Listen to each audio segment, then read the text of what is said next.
ഈ കർഷകോത്തമ അവാർഡ് 94-95 കിട്ടുമ്പോഴൊക്കെ ഒരു 40 ഏക്കർ സ്ഥലത്തായിരുന്നു കൃഷി. പാട്ടത്തിന് സ്ഥലം കൊടുത്ത് കൃഷി ചെയ്തായി നേട്ടങ്ങളെല്ലാം ഉണ്ടാക്കിയത്. അപ്പോൾ പണ്ട് ബിസിനസ്സായിരുന്നു, നാളികേരം വെളിച്ചെണ്ണ കച്ചവടമായിരുന്നു ഒരു 84 കാലഘട്ടത്തിൽ. അത് കുറേ നഷ്ടങ്ങളൊക്കെ സംഭവിച്ച് കൃഷി കച്ചവടത്തിന് നഷ്ടം കുറേ വന്നിട്ട് 84-85 ഞാൻ കുറേ സ്ഥലം വിറ്റ് കടം തീർത്തു വട്ടപൂജയായിട്ടാണ് സീറോയിൽ നിന്ന് തുടങ്ങിയ 2 ഏക്കർ സ്ഥലം പാട്ടത്തിനെടുത്താൽ കൃഷി തുടങ്ങുന്നത്. പിന്നെ തിരിഞ്ഞു നോക്കേണ്ട വന്നിട്ടില്ല.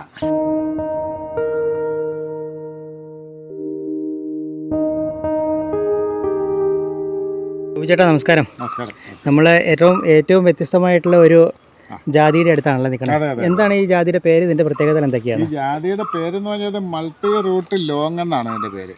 ലോങ് എന്ന് പറയാൻ കാരണം ഈ ജാതിക്കാ തന്നെ ഒരു ഇതാണ് കണ്ടോ, നീളത്തിൽ ഈ മാങ്ങാവല് ഒരു ഞെട്ടയിൽ രണ്ടും മൂന്നും കായം പറ്റിയ ഒരു ഞെട്ടയിലുണ്ടാവും. ഇത് കണ്ടോ, ഇതിപ്പോൾ ഈ ഞെട്ടയിൽ രണ്ട് കായ ഉണ്ട്. പക്ഷേ അതിൻ്റെ വളർച്ച കുറേ കൂടെ ആവാനുണ്ട്. പകുതി വളർച്ച കഴിഞ്ഞിട്ടേ ഉള്ളൂ.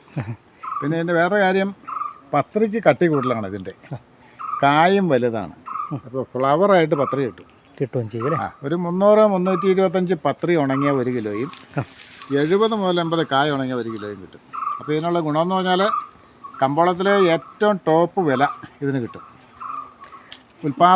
നല്ല ഉൽപ്പാദനമുണ്ട്. ഈ മരം മൂക്കുന്നതനുസരിച്ച് വളരുന്നതനുസരിച്ച് കാ കൂടിക്കൊണ്ടിരിക്കും അല്ലേ? ഇപ്പോൾ ഈ മരം നട്ടിട്ട് 2 വർഷം കഴിഞ്ഞിട്ടേ ഉള്ളൂ, 2.5 വർഷം ആകുന്നേ ഉള്ളൂ ഈ മരം. ആ 2.5 വർഷം കൊണ്ട് തന്നെ ഇപ്പം തന്നെ ഇതിൽ കിടക്കുന്ന കാ നോക്ക്. കുറേ കായ ഞങ്ങൾ പറിച്ചു, എന്നിട്ട് പോലും ഇതിൽ നിറയെ കായുണ്ട്. ഇപ്പോഴും കായ ഉണ്ടായിക്കൊണ്ടിരിക്കുന്നു. ഇത് ആണ്ടിൽ 4 പ്രാവശ്യം കായ്ക്കുന്ന ഒരു വെറൈറ്റി അത് ആണല്ലേ. ഇത് ചേട്ടൻ തന്നെ ഉൽപ്പാദിപ്പിച്ചെടുത്ത സംഭവമാണല്ലോ. ഇടുക്കി ജില്ലയിൽ തന്നെ ഒരു ഇതുണ്ടായി കിട്ടിയ ഒരു വെറൈറ്റിയാണ് ഇടുക്കി ജില്ലയിൽ. അപ്പോൾ ഇതിൻ്റെ നിന്ന് കേരളം മുഴുവൻ ഇപ്പോൾ ഇതായിക്കൊണ്ടിരിക്കുകയാണ്. എല്ലാ മേഖലയ്ക്കും കൊടുക്കും. ഞാനിപ്പോൾ 10,000 തൈ ഇപ്പോൾ ഇത് ഉൽപ്പാദിപ്പിക്കുന്നുണ്ട്. ഇത് ഉൽപ്പാദിപ്പിക്കണമെങ്കിൽ ഇതിൻ്റെ ബഡ് കമ്പ് വ്യാപകമായി കിട്ടണം. അതില്ലാത്തത് കൊണ്ടാണ് തൈ ഒരു പരിധി കൂടുതൽ ഉണ്ടാക്കാൻ പറ്റാത്തത്. അതിന് ഈ ബഡ് കമ്പ് ഉണ്ടാക്കാൻ വേണ്ടി ഇപ്പോൾ ഞാനിപ്പോൾ ഈ പറഞ്ഞ സ്ഥലമല്ലേ ഇത്, ഈ സ്ഥലത്ത് ഒരു 1300 മരം ഇങ്ങനെ നട്ടു വളർത്തിയിട്ടുണ്ട്. എല്ലാം കാഴ്ച മാങ്കടവ് വെള്ളത്തൂല് വില്ലേജിൽ മാങ്കടവ് ദേവീക്ഷേത്രത്തിനോട് ചേർന്നുള്ള സ്ഥലത്താണ് നമ്മളിപ്പോൾ ഉള്ളത്. അപ്പോൾ ഈ ഇത് പോയിട്ട് 1300 മരം ഇവിടെ തന്നെ കാഴ്ചയുണ്ട്. അപ്പം കാഴ്ച തുടങ്ങിയതിൻ്റെ എല്ലാം തലയ്ക്കും മുറിക്കുകയാണ്. തലയ്ക്കും കട്ട് ചെയ്താണ് ബഡ് ചെയ്യാനുള്ള കമ്പെടുക്കുന്നത്. അപ്പോൾ ഇതിൻ്റെ വെറൈറ്റി കറക്റ്റ് നല്ല വെറൈറ്റിയാണ് കൃഷിക്കാർക്ക് 100% ഉറപ്പിൽ കൊടുക്കാൻ വേണ്ടിയിട്ട് വരുന്ന കർഷകർക്ക് നേരിട്ട് കാണാവുന്ന കാര്യമുള്ളൂ. പിന്നെ അടിമാലിയിൽ ഒരു 2500ഓളം മരം കായ്ച്ചത് വേറെയുണ്ട്. ഈ ബഡ് കമ്പെടുക്കാൻ വേണ്ടി ചാക്കിലും ഭാഗം അങ്ങനെ എടുത്ത് കായ്പ്പിച്ചിട്ടുണ്ട്. അപ്പോൾ ഒരു 3000-3500 കൂടുതൽ തൈ ബഡ് കമ്പെടുക്കാനുള്ള മദർ പ്ലാന്റ് തന്നെ ഇപ്പോൾ എൻ്റെ കൈവശമുണ്ട്. അതുകൊണ്ടാണിപ്പോൾ 2 കൊല്ലമായിട്ട് കൂടുതൽ തൈ ഉണ്ടാക്കാൻ കഴിയുന്നുണ്ട്. എത്ര കാലത്തെ പരീക്ഷണത്തിനൊടുവിൽ ശരിക്കും നമ്മൾ ഇത്തരത്തിലുള്ള ഒരു വെറൈറ്റി കണ്ടെത്തിയത്? വെറൈറ്റി എന്ന് വെച്ചാൽ ഇത് മൾട്ടി റൂട്ട് എന്ന് പറഞ്ഞാൽ 4-5 മരങ്ങളെ ജോയിൻ്റ് ചെയ്ത് ബഡ് ചെയ്യുന്നതാണ് ഈ മൾട്ടി റൂട്ട് എന്ന് പറഞ്ഞാൽ നാടൻ ജാതിക്ക് തൈവേര് കുറവാണ്. അപ്പോൾ അതുകൊണ്ടാണ് നല്ല കായുള്ള മരം മഴക്കാലത്ത് കാറ്റ് പിടിക്കുമ്പോൾ പെടന്നു പോകും. അങ്ങനെ പെടന്നു പോയി കോടിക്കണക്കിന് രൂപയുടെ നഷ്ടം നമ്മുടെ രാജ്യത്ത് സംഭവിക്കുന്നുണ്ട്. അപ്പോൾ അതിനെ മണ്ണിൽ ഉറപ്പിച്ച് നിർത്താനായിട്ട് ഒരു കണ്ടുപിടുത്തം ഇതുവരെ വേറെ ഉണ്ടായിട്ടില്ലായിരുന്നു. കൃഷിക്കാർ തനതായ രീതിയിലുള്ള ഈ ഊന്നിട്ട് കെട്ടി നിർത്തും മഴക്കാലത്ത് നല്ല കായുള്ള മരം, പിന്നെ വടവിട്ട് കെട്ടി നിർത്തും, അങ്ങനെയൊക്കെയായിരുന്നു. ഇപ്പോൾ ഞങ്ങളുടെയും പറമ്പിൽ പണ്ടൊക്കെ മരം പെടന്നു പോയിട്ടുണ്ട്. അന്നൊക്കെ ഞങ്ങൾ ഒരു വടവിട്ട് കെട്ടിയും ഊന്നിട്ട് കെട്ടിയാണ് സംരക്ഷിച്ചുകൊണ്ടിരുന്നത്. അപ്പോൾ അത് കഴിഞ്ഞിട്ടാണ് ഇതിനെ ഉറപ്പിച്ച് നിർത്താൻ തൈവേര് കൂടിയ ഒരു മരം ഇതിൻ്റെ ഒപ്പം പിടിപ്പിക്കാൻ എന്താ മാർഗമെന്ന് അന്വേഷിക്കുമ്പോഴാണ് ഞാൻ ഈ കാട്ടുജാതി മരം നാടൻ ജാതിയുടെ ഒപ്പം നട്ടുപിടിപ്പിച്ചിട്ട് അപ്രോച്ച് ഗ്രാഫ്റ്റ് വഴി മരം പകുതി ചെത്തിയിട്ട് ചേർത്ത് വരിഞ്ഞ് മുറുക്കി കെട്ടിവെച്ചു. അങ്ങനെ ഒരു 12-13 കൊല്ലം മുമ്പ് ഞാനങ്ങനെ നോക്കിയതാണ് അതാ പിടിച്ച് കിട്ടിയെന്ന് മാത്രമല്ല, അതിൻ്റെ പിടിച്ച് കഴിഞ്ഞപ്പോൾ കാട്ടുജാതിയുടെ തല കട്ട് ചെയ്ത് കളഞ്ഞു. അത് കഴിഞ്ഞപ്പോൾ നാടൻ ജാതിക്ക് വളർച്ച കൂടി 2 കൊല്ലം കൊണ്ട് അത് നല്ല കായലേക്ക് വന്നു. അത് കഴിഞ്ഞപ്പോഴാണ് ഇതേപോലെ വീണ്ടും ഞാൻ കൂടുതലുണ്ടാക്കി 1000 തൈ ഉണ്ടാക്കി അത് ബഡ് ചെയ്ത് നിരവധി 100 കണക്കിന് കർഷകർക്ക് ഞാൻ കൊടുത്തു. ഇപ്പോൾ അത് 10,000 തൈ ഉണ്ടാക്കുന്നുണ്ട്.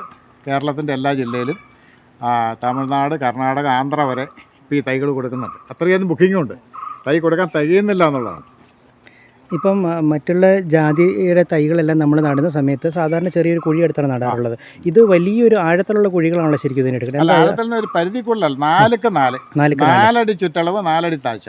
എന്താ അങ്ങനെ എടുക്കാൻ കാരണം ഈ ജാതിമരം കടപുഴയ്ക്ക് വീണ് പോകുന്നത് ആഴത്തിൽ വേരോട്ടം കിട്ടാത്തതുകൊണ്ടാണ്. അപ്പോൾ അതുകൊണ്ടാണ് 4 അടി താഴ്ച കുഴിയെടുത്ത് ഒരു 4 വശം ഇടിച്ചിട്ട് ഒരു പകുതിക്കടുത്ത് മണ്ണം കിടും 4 വശം ഇടിച്ചിട്ട്. എന്നിട്ട് അതിനകത്ത് ഇടാനുള്ള ജൈവവളം 2-3 പാട്ട ചാണകപ്പൊടി ഒക്കെ ഇട്ട്, ചാണകപ്പൊടി 2 പാട്ടയും കുറച്ച് കോഴിക്കാഷ്ടവും ഇങ്ങനെയുള്ള സാധനങ്ങൾ ജൈവവളങ്ങളെല്ലാം കൂടെ അതിനകത്ത് 2-3 പാട്ടം ഒരു 20-25 കിലോ 30 കിലോ വരെ വളം ഈ 4 അടി കുഴിക്കകത്തിട്ട് 4 വശം ഇടിച്ചിട്ട് പകുതികളും മൂടി മണ്ണും വളവും നല്ലതുപോലെ മിക്സ് ചെയ്ത് അതിന് നടുക്ക് പിള്ളക്കുഴി കൊടുക്കും. അതിലിറക്കി വെച്ചാൽ തൈ നടന്നു. അപ്പോൾ പോളിബാഗ് പൂർണ്ണമായിട്ട് നീക്കം ചെയ്ത് അതിൻ്റെ കൂട്ടിലെ മണ്ണ് ഇളകാതെ പിള്ളക്കുഴിയിൽ ഇറക്കി വെച്ചിട്ട് ആദ്യം കുഴിയുടെ കരയ്ക്ക് വെച്ച് തന്നെ ചരിച്ച് പിടിച്ചിട്ട് കൂട്ടിൻ്റെ അടിവശം എടുത്ത് കളയണം. എന്നിട്ട് വേണം ആ പിള്ളക്കുഴിയിലോട്ട് ആ ബാക്കിയുള്ള കവറോട് കൂടി പിള്ളക്കുഴിയിലോട്ട് ഇറക്കി വയ്ക്കും. എന്നിട്ട് വേണം കത്തിക്ക് കീറിയിട്ട് പൊളിച്ചേ കളയാവും, വലിച്ച് പൊക്കരുത്. കൂട്ടിലെ മണ്ണ് ഇളകാതിരിക്കാനാണത്. എന്നിട്ട് വളവും മണ്ണും മിക്സ് ചെയ്ത് ചേർത്തടിപ്പിച്ച് കൂട്ടിലെ മണ്ണിൽ ചവിട്ട് കൊള്ളാതെ സൈഡൊക്കെ ചവിട്ടി ഉറപ്പിച്ച് നട്ടാൽ മതി. അപ്പോൾ അങ്ങനെ തൈ നട്ട് കഴിയുമ്പോൾ 2 അടിയെങ്കിലും കുഴി മൂടാതെ കിടക്കും. 2 അടി 1.5 അടി 1.25 അടിയൊക്കെ കുഴി മൂടാതെ കിടക്കും തൈ നട്ട് കഴിയുമ്പോൾ തൈക്ക് കുഴിക്ക് 6 അടി 6.5 അടി ചുറ്റളവുണ്ടാവും. അപ്പോൾ കുഴിക്കകത്ത് ഇറങ്ങി നിന്ന് പണിയാനുള്ള സൗകര്യമുണ്ട്. പിന്നെ ഓരോ 6 മാസം കൂടുമ്പോഴും കുറേശ്ശെ 4 അരികിൽ കുറേശ്ശെ ഇടിച്ചിട്ട് കുറച്ച് വളമിടും. ആ 4 വശം ഇടിച്ചിട്ട് കുറേ റൗണ്ട് കൂട്ടി ഒരു 2-3 കൊല്ലം കഴിയുമ്പോഴത്തേക്കും ഒരു 3-4 കൊല്ലമൊക്കെ ആകുമ്പോഴേക്കും ഈ കുഴി നികന്ന് വരും. അപ്പോൾ റൗണ്ട് കൂടി വരും. അപ്പോൾ നികന്ന് വരുന്തോറും മണ്ണ് കയറി വരുന്നതനുസരിച്ച് ഈ ജാതിക്ക് വേരും കൂടുതൽ ഉണ്ടായിക്കൊണ്ടിരിക്കും. അപ്പോൾ പ്രതിരോധശേഷി കൂടും, കായ്ഫലം കൂടും, ആയുസ് കൂടും. അങ്ങനെയുള്ള ഒരുപാട് ഗുണങ്ങൾ ഇതുണ്ട്. അപ്പോൾ അങ്ങനെ തൈ തഴച്ച് വളരും. അതിപ്പോൾ കാണിച്ചു തരാം. ഇപ്പോൾ നിൽക്കുന്നുണ്ട്. ഇതൊക്കെയാണെങ്കിലും അങ്ങനെ നട്ടേക്കുന്നതാണ്. ഇപ്പോഴത്തെ കുഴിയുള്ള വേറെ കാണിച്ചു തരാം. ഇതിപ്പോൾ പറഞ്ഞ കുഴി മണ്ണ് ഇവിടെ നിന്ന് എടുത്തിട്ടപ്പോൾ നികന്ന് പോയതാണ്. മണ്ണ് എടുത്തിട്ട് പോകും. എല്ലായിടത്തും ഇപ്പോൾ കാണിച്ചാൽ കുഴി പകുതി മൂടി കിടക്കുന്നത്. ഇപ്പോൾ ഇതുപോലെ തന്നെ നമ്മളിപ്പോൾ ചെറുകുന്നേലിൻ്റെ ഇപ്പം മൾട്ടി റൂട്ട് ജാതി അടക്കമുള്ള ഒരുപാട് നിലവിൽ പരീക്ഷണങ്ങൾ നടത്തി കാർഷിക മേഖലയ്ക്ക് ഒരുപാട് ഗുണങ്ങൾ ചെയ്തിട്ടുണ്ട്. അതിനോടനുബന്ധിച്ചാണല്ലോ ഈ അടുത്ത നാളിൽ ഡോക്ടറേറ്റ് ലഭിച്ചത്. അതിനെപ്പറ്റി ഒന്ന് പറഞ്ഞു. ഡോക്ടറേറ്റ് കിട്ടിയത് നമ്മളിപ്പോൾ കാർഷിക മേഖലയിലെ നൂതന കണ്ടുപിടുത്തങ്ങൾക്കാണ്. ആ നൂതനമായ കൃഷി രീതി, പിന്നെ കാർഷിക മേഖലയിൽ മറ്റ് നിരവധി ആയിരക്കണക്കിന് കർഷകർക്ക് ഗുണകരമായിട്ടുള്ള കണ്ടുപിടുത്തം. അതാണിപ്പോൾ നമ്മുടെ ആദ്യം എനിക്കുണ്ട് ഒരു കിൻഡൽ നേന്ത്രവാഴയുണ്ട്. 50 കിലോ 60 കിലോ വരെ ഏത്തക്കൊല. അത് 1986 കാലഘട്ടങ്ങളിൽ എൻ്റെ അടുത്തുണ്ടായതാണ്. അതിന് 96 എനിക്ക് ഉദ്യാൻ പണ്ഡിറ്റ് അവാർഡ് കിട്ടിയിട്ടുണ്ട്. കേന്ദ്ര ഗവൺമെൻറ്റിൻ്റെ നാഷണൽ ഹോർട്ടിക്കൾച്ചർ ബോർഡ് ഏറ്റവും വലിയ നേന്ത്രക്കൊല ഉണ്ടാക്കിയാലും കൃഷിക്കാരുടെ ഇടയിൽ പ്രചരണം കൊടുത്തതാണ്. അതുകൂടാതെ പിന്നെ കർഷകോത്തമ അവാർഡ് കേരള ഗവൺമെൻറ്റിൻ്റെ, അതുകൂടാതെ അതിന് മുമ്പേ 94-95 കിട്ടിയിട്ടുണ്ട്. പിന്നെ കർഷക തിലക അവാർഡ് PJ ജോസഫ് സാറിൻ്റെ തൊടുപുഴ ഗാന്ധിജി സ്റ്റഡി സെൻ്ററിൻ്റെ കിട്ടിയിട്ടുണ്ട്. പിന്നെ സ്പൈസസ് ബോഡിയിൽ നിന്ന് ഈ മൾട്ടി റൂട്ട് ജാതി ഇത് കണ്ടുപിടുത്തത്തിന് ഇത് വികസിപ്പിച്ചെടുത്തതിന് ഒരു അവാർഡ് സ്പൈസ് ബോഡിയിൽ നിന്ന് കിട്ടി. പിന്നെ കൃഷി വകുപ്പിൽ നിന്ന് തന്നെ കൃഷിമന്ത്രി 2-3 കൊല്ലം മുമ്പ് സുനിൽകുമാർ സാർ ഇവിടെ എൻ്റെ ഫാം കാണാൻ സന്ദർശിക്കാൻ വന്നപ്പോൾ അതായത് കണ്ടു കഴിഞ്ഞാൽ അതിനുശേഷം ഒരു ഇന്നൊവേഷൻ അവാർഡ് ഈ മൾട്ടി റൂട്ടിൻ്റെ ഇതിന് കണ്ടുപിടുത്തങ്ങളൊക്കെ ആയിട്ട് തന്നു. ഇതൊക്കെ കഴിഞ്ഞിട്ടാണ് ഈ ഒരു ഇൻ്റർനാഷണൽ ഓപ്പൺ യൂണിവേഴ്സിറ്റിയിൽ നിന്ന് അതിൻ്റെ ആളുകൾ ഒരു 4 കൊല്ലം മുമ്പ് ഇവിടെ ഇതിനെപ്പറ്റി അന്വേഷിക്കാൻ വന്നിരുന്നു. അപ്പോൾ എനിക്ക് കിട്ടിയ അവാർഡുകളെ പറ്റി എല്ലാം അവർ പരിശോധിച്ച് അതിൻ്റെ ഡീറ്റെയിൽസ് എല്ലാം എടുത്ത് എല്ലാം എന്നോട് ശേഖരിച്ച് പോയിരുന്നു 2-3 കൊല്ലം മുമ്പ്, 4 കൊല്ലം മുമ്പ്. അത് കഴിഞ്ഞിട്ട് അവരിങ്ങനെ അന്വേഷണം എല്ലാം കഴിഞ്ഞ് പോയി. അവർ പറഞ്ഞ് വേറെ പ്രതീക്ഷയൊന്നും വേണ്ട, എന്തെങ്കിലും ഞങ്ങൾ ഉണ്ടെങ്കിൽ അറിയിച്ചോളാം എന്ന് മാത്രം പറഞ്ഞിട്ട് പോയി. ഇത് കഴിഞ്ഞ് ഒരു 1.5 കൊല്ലം 2 കൊല്ലം ആവാറായപ്പോഴാണ് ഒരു അറിയിപ്പ് വന്നത് എനിക്ക്. നിങ്ങൾ ഇതിന് തിരഞ്ഞെടുത്തിട്ടുണ്ട്, നിങ്ങൾ അവിടെ വന്ന് ഈ അവാർഡ് വാങ്ങാൻ തയ്യാറാണ്. എവിടെയായിരുന്നു സ്ഥലം? കൊളംബോയിൽ. അവിടെ വന്ന് വാങ്ങാൻ തയ്യാറാണ് അറിയിക്കാൻ പറഞ്ഞു. അപ്പോൾ എനിക്കും ഭാര്യയ്ക്കും ഫ്രീ ആയിട്ട് ഫ്ലൈറ്റ് ടിക്കറ്റൊക്കെ അവർ അയച്ചു തരുമോ. അപ്പോൾ ഭാര്യ വന്നില്ല, ഞാൻ പോയി. അപ്പോൾ ഞാൻ ഫ്ലൈറ്റ് ടിക്കറ്റ് അയച്ചു, വരാനും പോകാനുള്ള അയച്ചു തന്നു, താമസ സൗകര്യം തന്നു. അങ്ങനെ 4 ദിവസം അവിടെ 4-ാം ദിവസം തിരിച്ചു പോകുന്നു. ഭയങ്കര പരിപാടിയാണ് അവിടെ. അത് കാർഷിക മേഖലയ്ക്ക് ആദ്യമായിട്ട് അങ്ങോട്ട് അവർ കൊടുത്തതെന്നാണ് എനിക്ക് തോന്നുന്നത്. മറ്റ് രാജ്യങ്ങളിൽ നിന്നുള്ള ആൾക്കാരാണ് മുഴുവൻ. നമ്മുടെ രാജ്യത്തു നിന്നുള്ള മറ്റ് വ്യവസായികളൊക്കെ ഉണ്ടായിരുന്നു, പക്ഷേ കൃഷിക്ക് ആയിട്ട് എനിക്കായിരുന്നു കിട്ടിയത്.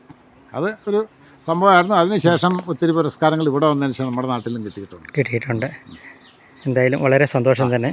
അപ്പോൾ ഇങ്ങനെയുള്ള ഓരോ ഈ പുതിയ കാർഷിക വിളകൾ ഉണ്ടാക്കി കർഷകർക്ക് ഉൽപ്പാദനക്ഷമത കൂടിയ വിത്തനങ്ങൾ കിട്ടിയാൽ അതിനെ പരമാവധി വികസിപ്പിച്ച് പരമാവധി കർഷകരിലേക്ക് എത്തിക്കുക എന്നുള്ളതാണ്. അപ്പോൾ ഓരോ ഐറ്റങ്ങളും അങ്ങനെ. പണ്ടൊക്കെ ഞാൻ ഈ കർഷകോത്തമ അവാർഡ് 94-95 കിട്ടുമ്പോഴൊക്കെ ഒരു 40 ഏക്കർ സ്ഥലത്തായിരുന്നു കൃഷി.